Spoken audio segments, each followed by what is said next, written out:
listening to like some Led Zepp rocking out of her room. She's like gonna play, you know, what was it? I don't know what she played. Oh, we're back.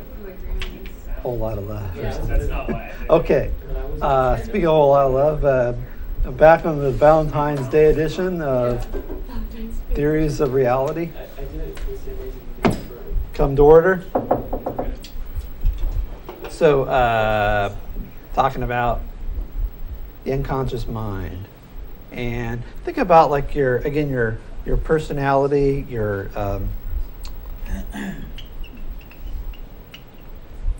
how about your likes and dislikes, or your tastes in things, likes and dislikes, tastes. What kind of food do you like? Do you like spicy food? Like somebody was you're talking about jalapeno peppers. Like, oh, I hate spicy food. I can't take it. And it's just like it's painful. But like if I were raised in India, I probably love spicy food. Or if I were raised eating spicy food. Were you raised eating spicy food? Yeah. So you're used to it. And you probably have all kinds of positive associations with like your mom cooking stuff, or maybe your dad, you know. And like, yeah, so. And like for me, it was like, I got like the standard American diet of like, you know, fast food, TV dinners, you know, like really mild, like Americanized Chinese food, pizza, you know, all that stuff. And it's all really bland. But those things, you know, it's a product of who my parents were, what they fed me. If I was raised on like a commune and raised on, you know, organic vegetable stew or something like that, I might have different tastes. I've had people who are raised as vegetarians, and they say, "Oh, the sound of meat, or the sound of meat. I guess the sizzle might bother you." But they would tell me that the smell of meat cooking sickened them, that made them fat. And where I smell meat, I'm like, that smells good. Oh no! And then the superego says, "No, those are factory farm animals. It would be wrong to eat them." I'm like, okay, you're right. I'll have some tofu or something. But what kinds of food you like, what kind of music you like, the kind of person you're attracted to, and even down to those little things that sort of your turn-ons and turn-offs, right? For some people, it's like a certain part of the anatomy. For other people, it's a certain kind of look. It might be a person's hair. It might be the way they have their makeup.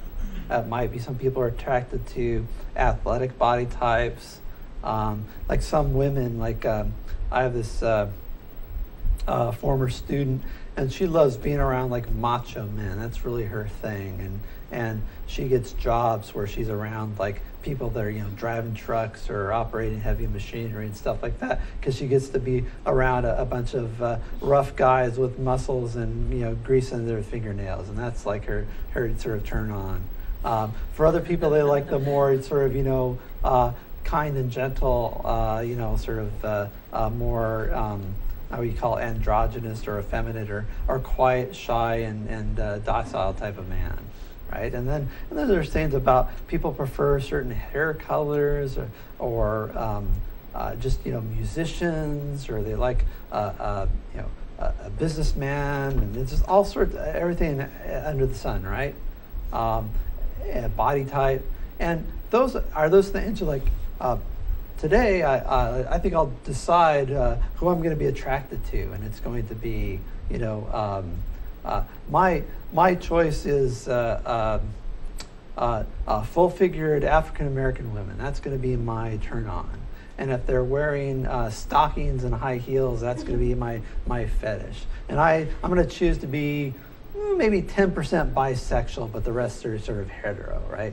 So it's not like people make these choices. It's like all these things happen to you when you're a kid, and then as you're growing up, particularly in adolescence, I think, and the sort of things you find sexually attractive, and then even like the personality type. Like, is it the bad boy? Is it the athlete? Is it, you know, whoever it is that and for you know, if you're a man attracted to a woman, is it the girl next door, or is it the, you know, the kind of what's the word I'm looking for, the the kind of slutty girl, right? That dresses provocatively and maybe like, sort of has a goth look or something like that, and is rebelling against her parents and so on. Or is it, somebody who's sort of earthy and natural looking and sort of like, that loves the organic tofu and wears a summer dress year round and goes barefoot a lot? Is it the tomboy? So I mean, there's all sorts of different things people are attracted to. And it's not like you choose those things. And you don't really choose your taste in anything. It's all these things happen to you before your tastes were fully formed, and they're what formed you. And this is going to have to, also, a lot of this is going to be your culture, right? So your attitudes about members of the opposite sex. I remember talking to this fellow from Saudi Arabia. He was at a fundraiser for the Young Republicans. The Libertarians and the Young Republicans decided, I was the faculty advisor for Students for Liberty, which is getting started if anybody's interested. Anyway, the Students for Liberty Club members decided they had more in common with the Young Republicans, who sort of had a lot of libertarian sympathies. And so they decided to get together with them at a big barbecue. And I turned out there, and a bunch of club members turned out. And they're like mostly the Tea Party types, who generally get along with the libertarians, and they have a lot of common issues. Anyway, so I'm there, and there's this guy who's a friend of a friend. He's from Saudi Arabia. And I'm like, oh, this is really interesting. He's studying economics, and we talk a little economics. And I say, so what do you think about this controversy about like women be able to drive a car in Saudi Arabia? And he's like, oh, I think it's much ado about nothing. That's interesting, very enlightened attitude. He says, yes, if a woman wants to, women have no need to drive a car, because if they have money, then their husbands can hire a driver for them. If they're poor, they can take the bus, and we have segregated buses. You have a women's bus and a man's bus. It's easy to get around, and we don't need all those cars in the road anyway. Riyadh's has a lot of traffic, and it would just make a mess of things. And women aren't very good drivers anyway. So he thought, and to him, that's like, it seems perfectly natural to treat women as a second-class citizen living in a fundamentalist Muslim country. And for me, I was like, so what? Imagine if like you were a woman and you can like go wherever you wanted anytime you wanted. You had to take the bus. I was like, do you take the bus? He's like, no. Oh no, I have a car. It's like I hate taking the bus. And it's like so you hate taking the bus, but you think women should have to take the bus unless they got a lot of money. I'm like, do you like driving? Like, if you could hire a driver, would you want to drive? Like, oh no, I actually really love driving, especially if it's like a stick shift. He had some like fancy red sports car, and he's like, I love driving. Like, well, don't you think women don't need to drive? And so his thinking was thoroughly sexist. But why was it sexist? Did he wake up one morning saying, I freely choose to embrace sexism and treat women as second-class citizens? No, he was raised in Saudi Arabia. He picks up the dominant views in the culture. And even though there's some subversive women who are getting on YouTube and driving cars around and stuff and saying we want our rights, the majority of society, even women, aren't in favor of women driving cars in Saudi Arabia. But that's part of the Islamic culture. Now, there's some progressive Muslims in places like Bosnia, relatively speaking, which are I still think are egalitarian, but they're maybe like sort of like some Southern Baptist or something like that, or ultra fundamentalists down in the deep South someplace, where there's still a lot of sexist attitudes. But you can look across the globe, like talking about there's this whole thing about domestic violence. Well, where do you see domestic violence? Well, in countries where Islam predominates, where women are treated as second-class citizens, and where the variety of Islam is this kind of fundamentalist variety, which is most of the places on the planet, that's sort of the one that predominates. And a lot of that has to do with Saudi Arabia, actually, with all the oil money we're sending over there, because we're not developing our natural resources there. They spread Islam. So it's the social and cultural forces, along with like U.S. energy policy and all this sort of these interlocking causes, right? It's like the environmental movement says, don't produce any oil in America. Therefore, we have to buy all this oil from Saudi Arabia and Iran and these Middle Eastern countries. We dump all this money into these Middle Eastern countries, and then they export their brand of fundamentalist Islam to countries like Nigeria, to Ethiopia, and to places which used to be really moderate, and now they're like this really ultra right-wing fundamentalist version of Islam. It's highly political and highly misogynistic. And so then where's the free will choice of the person in Saudi Arabia, whether a man or a woman, waking up? Do they wake up one day and say, I believe in gender equality? It doesn't seem very realistic. And so it seems like these attitudes about important things like equality, a basic political and moral value, seems to be determined by your cultural circumstances. What say you? I'd agree with that.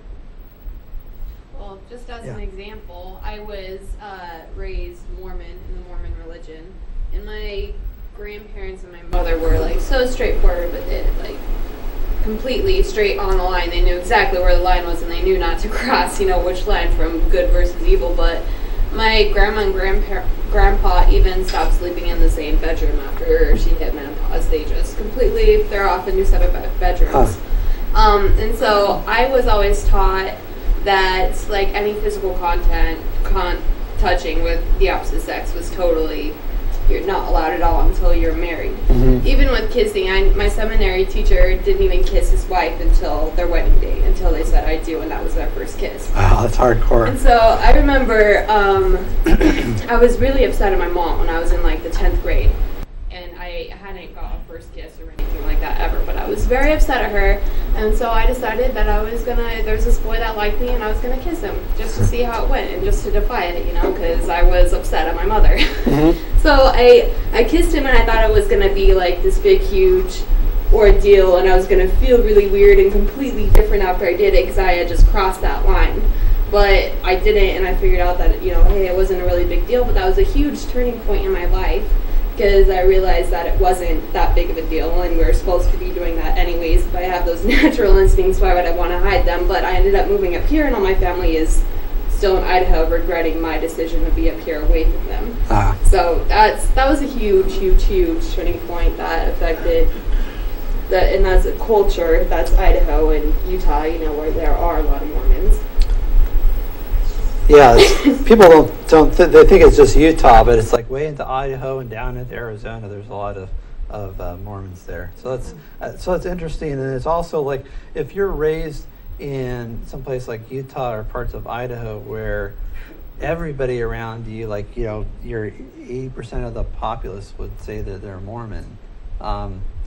It affects you when all the people around you have the same beliefs. You think, well, that's the way things are, because otherwise, why would everybody else believe it? And they all want sort of continually confirm their pre-existing beliefs and kind of stick together. And then if someone expresses doubts, you get all their friends will come together and say, oh no, you can't, let me help you with your doubts, and let me help you press those down. Go talk to the missionaries and the bishop. Yeah, it's if somebody goes off that line, the whole family, all your friends, it's like an intervention type of thing. Yeah, so these are your family that you don't pick, your culture. Now it's interesting, you might provide a counterexample in that maybe you, as a kind of an independent person, sort of said no, and then, or said you kind of decided to become defiant. And a libertarian might say it was that act of defiance that sort of put you on the road to breaking with your previous belief system. At least that would be so maybe, and then once, because you're also this independent person, you moved away from your family. Mm-hmm. But then again, like the Freudian might say, but why are you like this strong-willed person? Why are you the independent one, and are the rest of your family still in the faith? Yeah. You have like brothers and sisters? Yep, I'm the oldest though. Oh, okay. So my brother, he's going on a mission, a 2-year mission that he's now 18, he's graduated from high school, and after you graduate high school, you're supposed to go on a mission for 2 years and preach the word of the Lord that whole 2 years while you're gone, so you don't do those other bad things that a lot of teenagers are learning to do between the ages of 18 and 20. So he's going to go off and do that, and my sister is probably going to stay in Idaho and go to BYU, which is the Idaho, or just the Mormon school that's there. Right. Yeah, my whole family is. It's like a branch of it in Idaho or something? There's a BYU in Rexburg, Idaho, and then there's also a BYU in Provo, and then there's a BYU in Hawaii too. Yeah, I think about the Brigham Young University, most people know, is like the one in Utah. Yeah. But I didn't know that they had a branch in Idaho. That's interesting. That's like 10 miles from where I live. So you think about your family, your culture, and even the religion you're raised in. It's when they look at, or even let's put politics in here too. It's interesting when they do studies and look at people and see how many people have the religion and religious and political affiliations of their parents. And it's really, really high. It's like 80 or 90% sometimes. I think it clusters around like 80%. So chances are you'll have whatever religion your parents will have. And think even about like what religion you pick. If you are a person of faith, which one would you pick? And would you expect, like, if you look across the globe, you get an even dispersal of the different religions? Or do they tend to cluster in certain areas? Yeah, like if you're a Muslim, where are you probably going to live? Over there somewhere. Someplace in the Middle East, right? The Middle East, or actually there's a lot of Buddhists in Southeast Asia, but or you could be a cab driver. Yeah, there you go. Right. So there's sort of ethnic enclaves too. Or you might live in Dearborn, Michigan, also known as Dearbornistan because of the high number of immigrants from Islamic countries there. So you could, if you're living in, say, the U.S. or Canada or Western Europe, you're likely to be a Christian of some kind if you have a religion. If you're a Christian, you're likely to be either a Protestant or a Catholic. If you're living in, and the same thing is true with, I guess you would throw in just all of the Americas. So America, Western Europe, and I'll just take those two, and American, Western Europe. You're either going to be a Christian or a Catholic. Those are going to be like the main religions, or you might, a couple of percentage you get other religions. But the vast majority of people are Christians of some sort, and about, I think, I don't know if I have to, like in Latin America, it's going to be almost all Catholic. In the U.S., about, I think, 25% Catholic and 75% Protestant. In places like Spain, mostly Catholic. France, mostly Catholic with more Protestants. Germany, mostly Protestant. And you sort of look at each country, and it's got the religion that predominates it. If you're a Christian and you're living in India, you're kind of a weirdo, right? Most of the people around you are Hindus and to a lesser extent Muslims. If you're living in the Middle East, you're probably going to be a Muslim of some kind. And then there's like the Shias and the Sunnis, right? And the Shias mostly are in Iran, and then you got they're a large minority in Iraq, and the rest of it is Sunni. But why do you get these patterns, though? If a person really chose their faith, wouldn't you expect it to be kind of randomly distributed? I mean, if it was a free will choice, it seems like you wouldn't see these patterns, right? If people really chose to be a Christian as opposed to a Muslim or a Jew or a Buddhist or a Taoist, you'd expect as many Christians as Muslims and as many Muslims as Hindus in the U.S. You'd expect to have as many Christians as Hindus in India. You'd expect to have as many Hindus in China as Buddhists, right? But It's not like that. It's like these religions, they start and they spread, they get into the culture, and then they filter down into families, and then they get passed on from generation to generation. And this kind of hits on Freud's idea of sort of the unconscious. This isn't really the unconscious mind, but it talks about how you acquire your beliefs. And it's sort of like this idea of rationalization. People will think that they're rationally picking their faith, but what they really do is they believe it for emotional reasons or family reasons, or because it's the way to go along and get along, or because it's what everybody else believes, and then they read a bunch of books that tells them why they're right and everybody else is wrong. Or they go talk to their minister, and their minister tells them, I want you to make an independent choice, and I want you to look with an open mind at these other options and make up your mind for yourself. And surprise, surprise, people always choose the religion they started out with, or almost all the time. Thoughts on choosing your religion? I feel like it's interesting, like you feel like a lot of religions, as they've been passed down, and with changes in like science and just culture, like I feel like it's almost phasing out.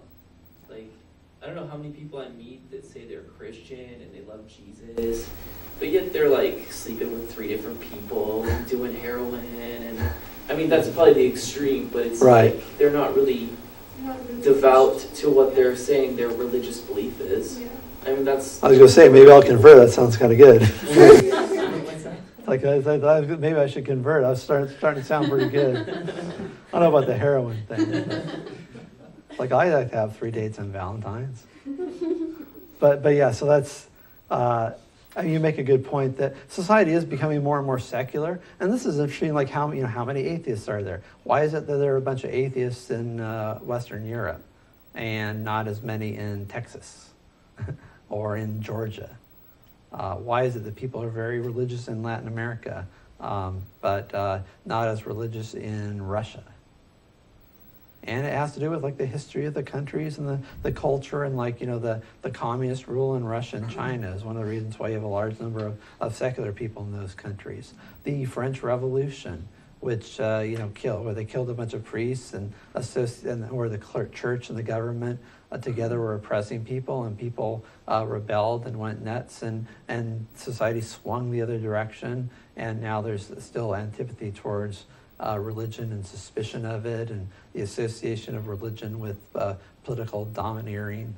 And you have people like, what's his name, one of my favorite writers, Diderot, or Diderot, however you pronounce his name, who said, man shall never be free until the last priest is strangled with the entrails of the last king. Or maybe it was vice versa. Maybe the last king is strangled with the entrails of the last priest. But to him, like the Catholic Church and the state, and its aristocracy were, colluding together to screw the common man. And that was pretty much true in Western Europe, where you didn't have separation of church and state.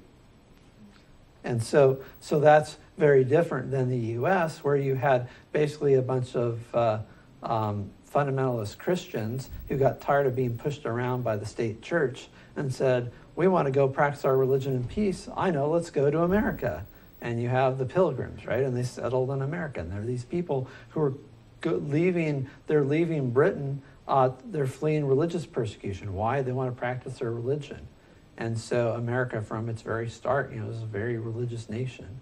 And it's and that's why we're different from Europe. Now, Eugene, isn't the same as Middle America. And here's another thing: why is it that people? You look at like the map of like how people vote in elections. Why is it that the map is all red in the middle and blue on the coasts? Why is it all the liberals live on the coasts and that the more conservative people live in the middle of countries? And it's not just America; it's every country. People with liberal attitudes tend to live on the coasts, on the sides. I think like trends start on the coast for some reason. I don't know, it's just kind of where it happens, and then it kind of slowly creeps into the rest of the middle of the states. But like, for example, the music that my sister listens to is like 2 years behind the coast because it takes that long to get there. And also some like the more popular things here, she has no idea about like that's over there at all. Yeah, think about like Hollywood, right, where a lot of American culture comes out on the coast. New York City, the center of publishing, and also theater and the arts on the coast. What's come out of I don't know. I mean, things have changed with the internet a little bit, but there's reason. Why do things seem to be moving and shaking on the coast and not so much in the middle? Yeah. I feel like it also has to kind of do with like the fact that like people come to the coast for vacations, like from like other countries. Like from where I'm from, it's like a vacation spot. So I have people that come there from like Europe or like Australia. People will visit. I don't know why, 'cause it's cold.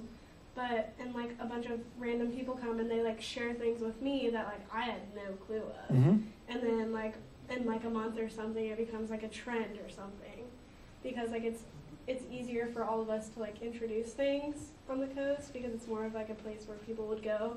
Like people aren't going to go to Utah for vacation. Right. Yeah. I'm going to go to the desert. Like, people look Right. at that, they're like, I want to go to the beach. Yeah. So I feel like more ideas are shared there probably because more people want to go there. I think you're going in the right direction. Yeah. I think in that direction. I think it's traditionally, before airplanes, like coasts are where, the ports and, where international trade and travel happens. So there was, like she said, more communication between different nations and just world industry. Whereas obviously the people in the epicenter of the countries are just basically getting passed along the trade as opposed to actually being direct face-to-face with those who they're getting it from. Yeah. Yeah. Whenever I go home to Minnesota, like in the summer or like during Christmas break or something, it's like going back in time like 20 years. Like, I bring back like everything. And people are like, "Whoa!" And you're so cool, huh? Yeah, it's like I don't know. It's just really funny. Like everyone is very conservative and like small-minded. Does anybody have like dual-toned hair or non-standard color hair? We talked about it, but we never did it. And so I started dyeing my hair like out here and stuff. But That's yeah, cool. You're in Eugene. When you're in Yeah. Eugene, you do as the everyone Eugenes is do. like, yeah, you're out there in Eugene. Like they all want to visit and like they think it's the coolest thing. Yeah. So you think about all these, forces, social, cultural, economic, in the middle of the country tends to be where the agriculture is done. You have low population density, a slower pace of life. You're sort of the breadbasket, and people tend to live in small towns. So they're like, you have intricately knit communities. People have close relationships, and that tends to keep things kind of conservative. It helps sort of pass down religious ideas. Things pretty much stay the same. You're right. You don't get a lot of outside influences. People will often, be born in the same place that they die and sort of stay in a small geographic area, so it gets sort of insular. In the coast, you have these highly mobile urban societies. You have to go where the jobs are. People travel a lot for business. And so people tend to have more liberal attitudes because they're exposed to a lot of different ideas. And so the kind of weird thing when it comes back to you as an individual is where you were born probably has a lot to do with how you think about the world and what sorts of attitudes you have about things like interracial relationships, say. There's still people that think that it's wrong for two people of different skin colors to get together, and those people, tend to be in certain areas. So in the South, you have prejudicial attitudes. It's not like you don't have any prejudicial attitudes in the coast, or that the Klan used to exist in Oregon, for example. But people tend to be more friendly towards interracial relationships. They tend to be more friendly towards gay people, towards the idea of gay marriage, and so on, and they tend to have more enlightened social attitudes. There's an article in the, not to get too far. No, go ahead. It was interesting. There's an article in the Times right after the election The KKK had their biggest year of new members since like 1910. Oh yeah, just because, you know, the Klan used to be really big. Like there's a scary picture of them marching down Pennsylvania Avenue, I think in the 30s. And it's just like, you know, a wall of bodies in robes. It's just pretty amazing to think about. And now it's like there's probably more cryonicists than there are Klan members. It's a really fringe, marginalized group. And then also says, you know, when you were born matters too. I don't know if everyone in the room has a relative like this. Maybe if you're young enough, you wouldn't even know someone like this. But if you know someone who you would say, yeah, that person is a racist, or that person has really backwards attitudes, it tends to be like an older person from a previous generation, like a grandparent or a great-grandparent. And so those attitudes change over time too. And so not to say that people don't change their attitudes, but a lot of times they sort of get locked in and people don't change. I think about like attitudes towards like your attitudes towards promiscuity, right? I remember when like living with a person of the opposite sex was called living in sin. And it was like seen as like sort of like, ooh, people would wag their tongues and say, oh, you know, so-and-so is shacking up with this other person, you know, like, and now it's like, oh yeah, this is Bob, my live-in boyfriend, you know, same-sex couple, right? And people are like, oh, hi, Bob, how's it going? And they don't think anything of it, at least in certain areas. And it's becoming more and more prevalent. So, whereas if you were born, say, I don't know, in the Middle Ages in Western Europe, the idea of homosexuality would be seen as like a mortal sin, and you know, if you did it back in the ancient state of Israel, you'd be stoned to death. And if you're living around, you could be hanged. So it's not just where, but when you were born is going to determine what your attitudes are too. And so again, what about free will then in all this? Like most of the time, people think, oh, being a racist, that means you're a bad person. You're ignorant, or you're willfully ignorant. But if it's not something you control, if it's something you inherit, it's something you're like or being a sexist, right? Like that guy from Saudi Arabia. I was trying to talk some sense into him. But, you know, is he a bad person for having those beliefs? He was raised that way. Yeah, just the way he was raised. Yeah. I feel like you do not have any free will until you realize that you do have free will. If that makes sense. But I just know just from my past experiences, and I remember like the day that I decided that I knew that none of that was true, and I was going to do my own beliefs and find out what I actually did like, and just dismiss everything that I thought was true before and just start from ground zero and start building my beliefs back up from what I actually wanted them to be. But that's the point when I realized that I did have free will, is when you realize that you do. Mm-hmm. No, it's good, and it speaks about the importance of education. Yes.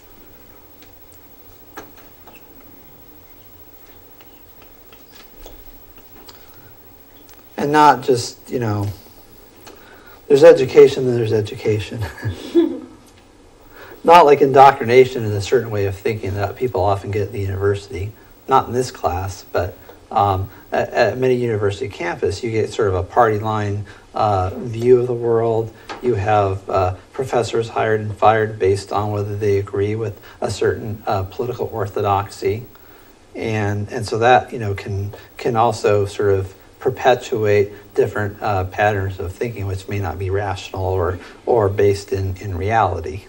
But generally speaking, education exposes you to a variety of different perspectives and ways of looking at the world. Then you're able to get beyond the narrow confines of the way you were raised, and you're able to see, oh, there's all these different ideas about the world.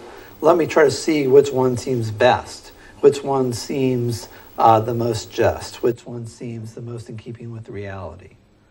And you know, it might be like looking at like taking a class in religion or something like that. I had a student. He took my religion class. He used to actually no, he didn't even take the class. He'd come into my office hours and we'd have these long discussions about religion, and then I guess he took a class from another professor here, and he went from being like a fundamentalist Christian to being an atheist, and Wow. and so he like thanked this other professor for for showing him the light. So now he's like a born again atheist. But that's like and I'm not saying that he necessarily made the right choice, but I'm saying that I think I would guess that he was raised in a very fundamentalist environment and really didn't know like all of the academic information about where religions came from, how they developed, and so on. And that once he sort of understood that objective information about the religion he was raised in, he was able to look at it objectively and then make a decision that it wasn't valid. And so education can sort of broaden your horizons and let you see that more is possible. Let's talk about behaviorism. So I want to make sure I get that in. Let's see, where's my pen here?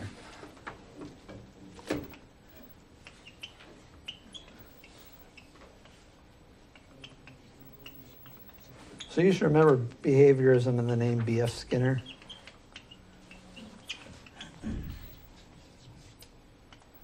In his famous book, Beyond Freedom and Dignity. And his basic idea is that we all act according to stimulus response. So behaviorism going back to like Gilbert Ryle and his logical behaviorism. It's the idea that psychology has to be objective if it's going to be a real science. And so as a real science, you need to have objective measurements of something. And the thing you can objectively measure is what somebody does. And so Skinner actually did a lot of experiments with rats. And pigeons, right? I actually had a friend when I was at Syracuse. One of my students had gone up to see him in his laboratory. He was still alive at the time and still doing stuff with his rats up in running them through mazes and things. But you look at behavior, and Skinner would say human behavior is really no different from animal behavior except in its sophistication. But we run on the pain-pleasure principle just like other animals, and we become habituated to doing certain things. And so what we need to do is give up this belief in free will, which is all about trying to figure out what people deserve and then punishing the bad ones and rewarding the good ones. And instead, try to engineer the great society by understanding what makes people do what they do and create a world where people will do things which will be good for them and good for society as a whole. So, psychological conditioning.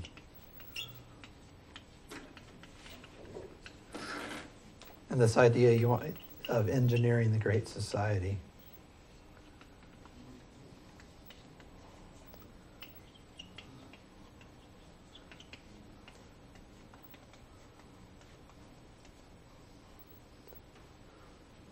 I was listening to Mark Levin, who's a radio host and the CEO of the Landmark Legal Foundation.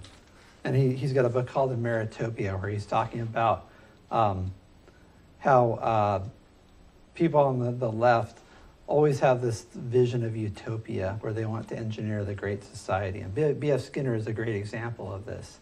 And his idea is having a bunch of government bureaucrats working as social engineers trying to figure out, well, why did Johnny shoot up coke and rob the 7-Eleven store? Why is Mary a crack whore?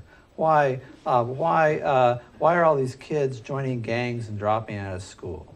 And so you look at why are they doing all these things? Why does this person not care about whether they live or die? Why is there so much domestic violence? What drives a man to beat his pregnant wife so that she has a miscarriage? And instead of thinking, oh, that evil man who beat his wife and killed his kid, or that evil man that you take the guy L.A. Did they catch that ex-cop that's shooting up L.A.? Did they find him? I heard there were like tracks in the snow and like maybe he got away on horseback or something. Anyway, so people, why do these people go shoot up schools and kill innocent people and so on? And if we can just figure out what's wrong with them, we can try to create conditions that will minimize those things happening in the future. But that presupposes that human behavior has causes. We want to create the conditions which will make people act properly and give up this idea of free will, which sort of gets in their way. The idea of free will is you sort of try to catch people after they do something, or you try to reason with them or warn them or something, but that doesn't really work. At least Skinner would say you really need to condition a response if you're going to do that reliably, and that really requires some controls in society. So what do you think about that as sort of an approach? It's just hard to measure what a person does or what a person can do. It's really, and that's all what behavioralism was about, is that with everything else you can't measure, you needed something physical to measure, which is a person's actions, but I feel like that's super, super, super hard to measure. And I feel like behavioralism dominated psychology for way, way too long. Uh-huh.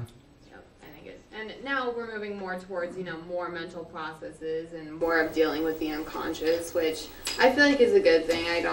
I believe that there are lots of unmeasurable things, but that's one thing that I have a problem with behavioralism is no AL, just behaviorism. Yeah, it's very, very, very, very difficult to measure and determine where that behavior came from. There can be so many things involved with that. And we don't even remember some of our memories. When converting from short-term memory to long-term memory, it's very, very easy for things to change from what your original memory was, and that's a huge part that plays in behavioralism as well that I don't agree with either. Just remember, one small correction. Actually, you had a lot of good things to say. It's behaviorism, no AL in there. Oh. But I mean, really excellent observations, and behaviorism has sort of taken a back seat. In the 50s and 60s, it was all the rage. Before that, it was Freud in the 30s and 40s, and now it's the brain and neuroscience is sort of the dominant model right now, trying to figure out how the brain functions and how it produces consciousness and how different brain chemicals determine a person's mood, and then they're trying to figure out how the brain works, and then try to figure out how that cashes out in terms of behavior. There's a fellow who's like one of the unelected czars of the president, who's pulling down 6 figures for coming up with ways to control people. That's Cass Sunstein. And he wrote this book called Nudge. And his idea is we kind of want a kinder and gentler fascism. So the idea is that if you want people to do what's best for them, you can't nag them or preach at them because they're just going to shake their fists in your face and tell you go to hell. Like everyone should when the government tries to tell them what to do, right? So, but you got to be subtle. What you have to do is kind of make people feel guilty about doing certain things. Like try to make people who smoke, make them feel guilty about what they're doing to their kids. You could put a little tax on something like alcohol, or even like a big tax, or start out with a little tax and make it like a little more every year. So people are spending more and more money on cigarettes till they finally say, I can't afford to smoke anymore. This is like just burning a hole in my pocket. And so they say, I'm going to quit. And they don't think, I'm going to quit because the taxes are too high. They form the idea, cigarettes are too expensive. I don't like the pain of paying so much money. Therefore, I'm going to quit smoking. And so the person thinks it's their decision when really it's the public policy that's made them stop smoking. And so the idea, you do this everything with the food people eat, how much exercise they get, and you try to put in these like sort of subtle little nudges here and there that will push people to do the right thing. The right thing according to Cass. Unless you're under Bloomberg's rule, in which case it's just push. Oh yeah, I suppose that's Pretty just like in subtle. your face, yeah. I remember when I was sitting there, he did that, like, he raised the price of cigarettes on people to, like, $13 a pack. But that was just within the cities, like, from Manhattan, maybe out to, like, midway through the other boroughs. So, I mean, like, it wasn't, like, a subtle thing at all. It was just, like, boom. Mm-hmm. I'm going to mention at the end, I suppose with behaviors, and what I'd say about that is that just think about, are behavioral causes, are these things which sort of necessitate your action, or are they just influences? And a libertarian would say a person always has a choice. They always have the ability to have, like, the cigarette tax go up and say, well, to hell with you, I'm going to smoke anyway. I have an acquaintance who, got lung cancer and had most of one of his lungs taken out, and he's still smoking cigarettes. And it's like so some people, no amount of negative consequences is going to change their mind if it's something that they want to do. Other thoughts on behaviorism? I think I'm going to save compatibilism for Tuesday, since I'm not opening the test until after class on Tuesday. We got 2 minutes left. Final thoughts on you're a creature of stimulus response. You're conditioned to act as you act.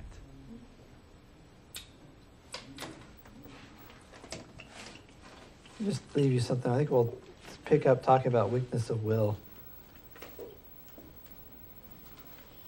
Think about this when you're thinking about how much Valentine's Day candy you want to eat today. Think about